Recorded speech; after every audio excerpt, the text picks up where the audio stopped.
Kiranya kasih karunia dan damai sejahtera dari Allah Bapa dan dari anaknya Tuhan Yesus Kristus menyertai saudara sekalian. Amin. Shalom Bapak Ibu dan saudara-saudara yang dikasihi Tuhan Yesus Kristus. Kiranya saudara-saudara yang kami kasihi dalam keadaan sehat dan dalam perlindungan Tuhan. Saudara-saudara, untuk mengawali setiap pekerjaan dan aktivitas kita dalam satu hari ini, sejenak marilah kita mendengarkan firman Tuhan terlebih dahulu sesuai dengan Almanak HKBP dalam ayat harian pada hari Selasa tanggal 29 Maret 2022 yang tertulis dalam surat 1 Yohanes pasal 4 ayatnya yang ke-10. Beginilah bunyi firman Tuhan. Inilah kasih itu.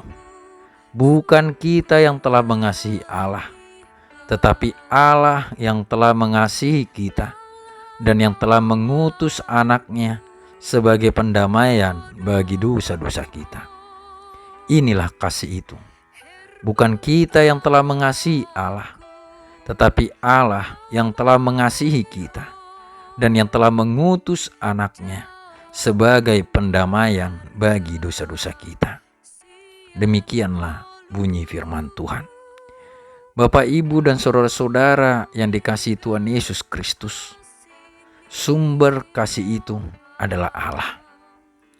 Ia yang menanamkan dan mengajarkan kasih itu kepada umatnya, sehingga kita pun bisa merasakan, mengenal, dan melakukan kasih tersebut dalam hidup kita. Nah, dalam nas ini dikatakan, bukan kita yang telah mengasihi Allah, tetapi Allah yang telah mengasihi kita.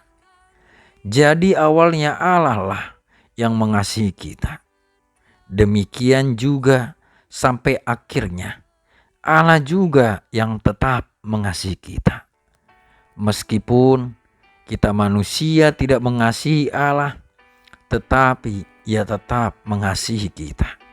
Dan meskipun kita sekarang manusia ikut mengasihi Allah, itu semua terjadi karena kita boleh merasakan kasih Allah yang diberikan kepada kita, umatnya. Nah, kasih Allah itu nyata di dalam anaknya Tuhan Yesus Kristus yang telah Ia utus sebagai pendamaian manusia dengan Allah.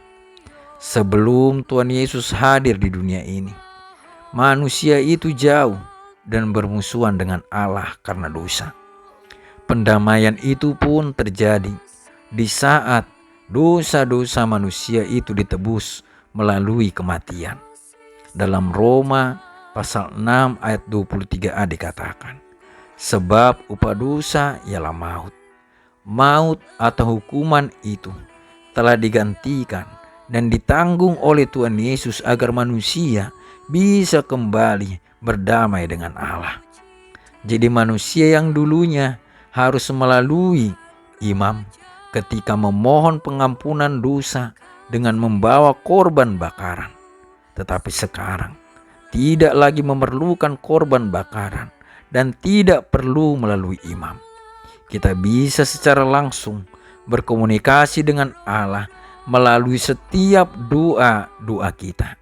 Bahkan kita juga sudah bisa menyebut nama Allah dengan sebutan Bapa. Saudara-saudara, di dalam kasih Allah menunjukkan adanya pengorbanan dan pengampunan. Pengorbanan dari Tuhan Yesus Kristus adalah nilai yang sangat tinggi dari kasih tersebut. Ia berkorban bukan hanya untuk orang yang baik kepadanya, bukan hanya untuk orang yang benar, melainkan berkorban juga untuk setiap orang yang ikut menyalibkannya. Dan tanda dari salib Kristus itu menjadi sebuah tanda kasih yang mengampuni. Seperti perkataan Tuhan Yesus ketika Ia berada di kayu salib. Yesus pun berkata, "Ya Aba, ampunilah mereka, sebab mereka tidak tahu apa yang mereka perbuat.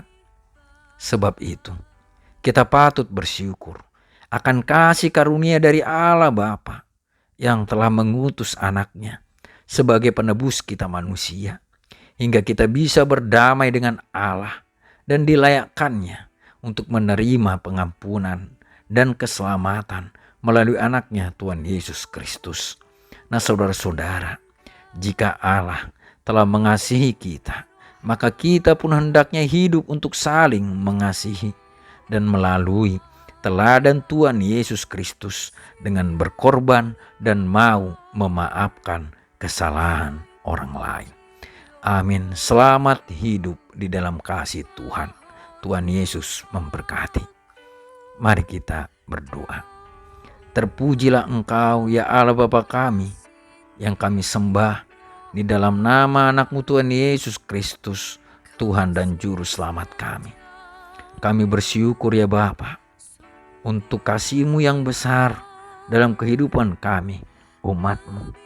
Terima kasih ya Bapa untuk firman-Mu saat ini yang mengingatkan kami akan kasih Tuhan yang telah menyelamatkan hidup kami melalui anak-Mu Tuhan Yesus Kristus yang telah Engkau utus untuk menebus setiap dosa-dosa kami. Ya Bapa, kiranya melalui kuasa Roh Kudus-Mu yang mengarahkan kami untuk boleh hidup dalam kasih Tuhan. Kami boleh saling mengasihi sesama kami umat manusia. Berkati juga ya Tuhan setiap pekerjaan kami dalam satu hari ini. Kami serahkan hidup kami hanya di dalam nama anak-Mu Tuhan Yesus Kristus Tuhan kami. Amin.